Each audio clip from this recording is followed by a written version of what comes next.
আসসালামু আলাইকুম রহমতুল্লাহ। 7+12+22+42+82 ধারাটির ষষ্ঠ পদ কত?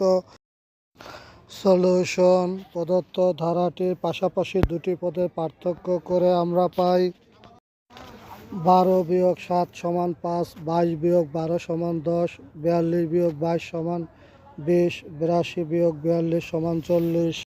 পার্থক্য করে আমরা যে ধারাটি পাই সেটি হলো 5+10+20+40.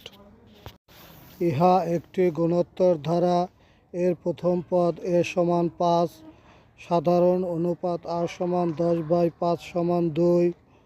সুতরাং n-তম পদ সমান a × r⁻n−1 = 5 × 2⁻n−1।